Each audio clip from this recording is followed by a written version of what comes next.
Hello and good day everyone. We are Group 7 and today we will be presenting about our ideas on the report for BBL3101, a survey of prose form and poetry in English. My name is Angelica Soselshen with the matrix number 205448.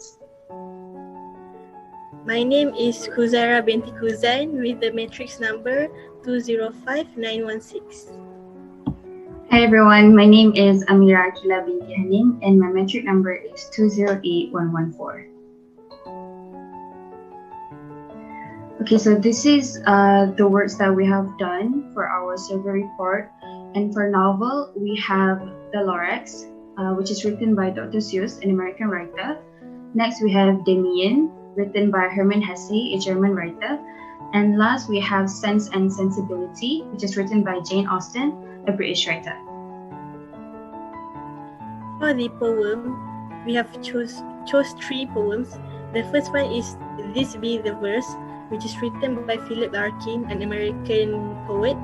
The second one is If You Forget Me, written by Pablo Neruda, an European writer.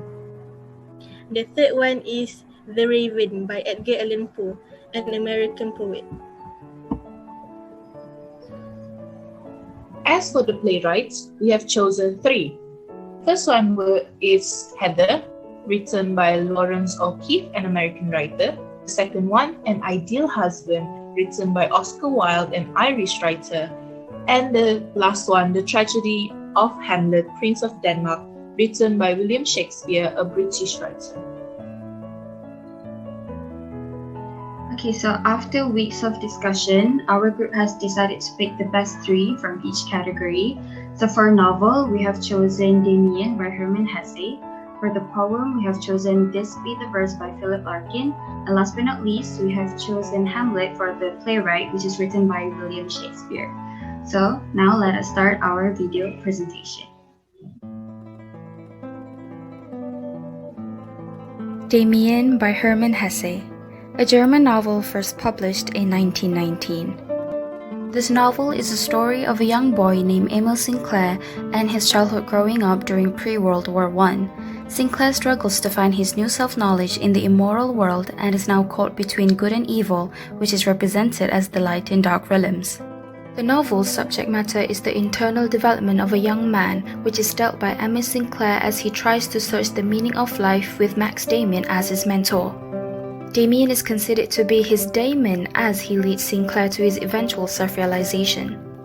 This subject was developed by the novel as it falls into 3 sections. The first section is the protagonist's realization of an inharmonious world and actions that caused the loss of his innocence. The second section concerns itself with a period of anguish and hopelessness which follows the fall. And the last section contains some level of enlightenment where the protagonist and in the end he figures out how to grapple with his life and with himself. Sinclair felt complete after dealing with this subject matter as he has accomplished awareness and internal harmony and can later draw upon this when life places obstacles in his way. He too was a tempter. He too was a link to the second. The evil world with which I no longer wanted to have anything to do. Damien is a classic 5-stage plot structure and it is written from the first-person point of view, which is Emil Sinclair as the narrator and the protagonist. Originally written in the German language, the novel uses diction that expands the language of the story beyond the use of vocabulary. The tone and mood for this novel is thoughtful and analytic as it could be classified as a Bildungsroman, a novel of education. Damien contains several literary devices, and the first one is allusion. The characters of the story constantly mention such names as Plato, Dante, Bach, and Bismarck. The second one is parallelism. Sinclair describes the importance of his dream to him with the help of parallelism by the line, "It was my private corner, my secret, my escape." The last one is foreshadow. The narrator says that it is a story of his youth. It becomes clear what the novel is about. Sinclair's actions also foreshadow what a type of a person he is going to be. This novel has helped me to discover and understand myself better and to accept myself even if I am different from other people, and it made me realize that this world is not beautiful as it seems. I strongly recommend this book to other people, and I believe that it can help the teenagers out there to solve their problems and also their misery. This Be the Verse is one of Philip Larkin's best-known poems, written around April 1971. This be the verse. They fuck you up, your mum and dad. They may not mean to, but they do. They fill you with the faults they had, and add some extra just for you. But they were fucked up in their turn by fools in old-style hats and coats, who half the time were soppy stern, and half at one another's throats. Man hands on misery to man. It deepens like a coastal shelf. Get out as early as you can, and don't have any kids yourself. This poem talks about the way that parents pass their flaws and emotional complications onto their children, who in turn pass their own misery onto their children. The only way to stop this cycle, the speaker suggests in a somewhat tongue-in-cheek tone, is to get out of life without having kids. The general theme of this poem is parenting and emotional damage. The persona in this poem suggests that all parents inevitably cause their children lasting emotional damage, precisely because their parents did the same thing to them. This poem also implies in stanza 2 that even the most well-intentioned parents can't help but perpetuate tense dynamics that ultimately interfere with their children's lives.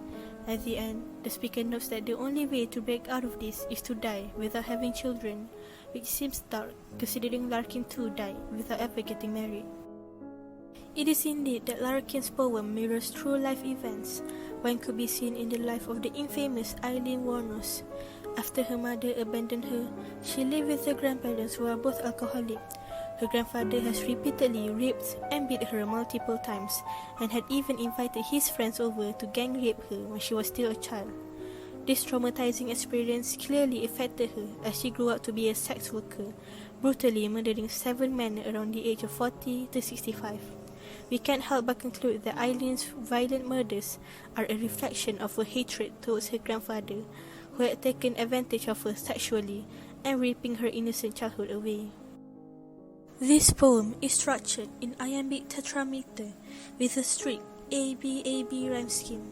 It uses literary devices such as allusion, anaphora, metaphor, synecdoche, simile, and epigram. The tone of this poem is cynical and sarcastic, while the overall mood for this poem is depressing and pessimistic. When I first stumbled upon this poem, it really caught me off guard, as it is uncommon for a poem that was published in the 70s to have profanities in them. Nevertheless, it managed to make me curious and read more, and the overall message of the poem was as shocking as the first line. Unlike most poems, where they only show you the positive message of families, this poem actually takes you to the not-so-positive perspective. It tells you about the imperfection of families and how parents will scar your childhood, as their childhood was also ruined by their own parents. To me, this poem is a breath of fresh air from all the always happy and gleeful poems by other poets. I also really admire how the persona does not really blame the parents, but rather sympathizes and tries to understand their perspective. Overall, this is one of my favorite poems written by Philip Larkin. For the playwright, The Tragedy of Hamlet, Prince of Denmark, written by William Shakespeare and published in 1603, it tells the story of a man named Hamlet, or also known as the tragic hero. The story revolves around Hamlet's revenge towards the king, as well as his uncle Claudius for the murder of his father, King Hamlet, when he was convinced that the ghost who appeared before him, who asked him to avenge it, was the ghost of his late father.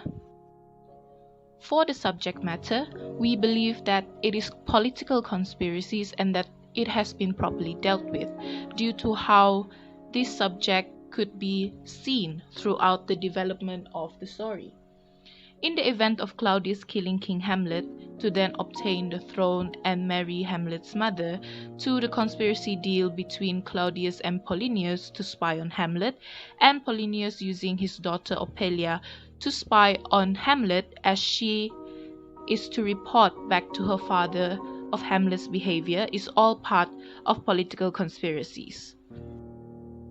For the narrator's attitude, we have concluded that it is a melancholy attitude as seen in the line, "Thou yet of Hamlet, our dear brother's death, the memory be green, and that it us befitted, to bear our hearts in grief and our whole kingdom to be contracted in one brow of woe."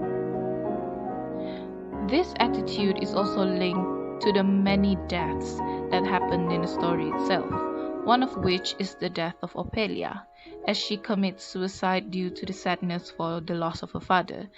And this event is evident in the line, "One woe doth tread upon another's heel, so fast they follow, your sisters drowned Laertes." As for the literary devices used in this playwright, it would be allegory, alliteration, and chiasmus. Last but not least, we will look at style, language, tone, and structure. For the style, it is in medias res narration. The language would be Olden English and Shakespearean English. For the tone, it is dark and uncertain. And the structure is a classic manner which follows a 5-stage plot structure. The Tragedy of Hamlet, Prince of Denmark, a personal outlook. After having looked, read, and understood this story, personally we believe that it is tragic to see how revenge soon destroys everything. Sure, sometimes we as human beings can never fully control our emotions, especially the feeling of anger. And this anger we feel would slowly consume our mind into doing things based on dark emotions rather than rationality. We truly think that upon reading Hamlet, readers all over the world would be able to see the consequences of backstabbing, as well as why we should never let emotions get in the way of critical thinking, and that not everything should be avenged. Sometimes it is better to forgive, but never to forget.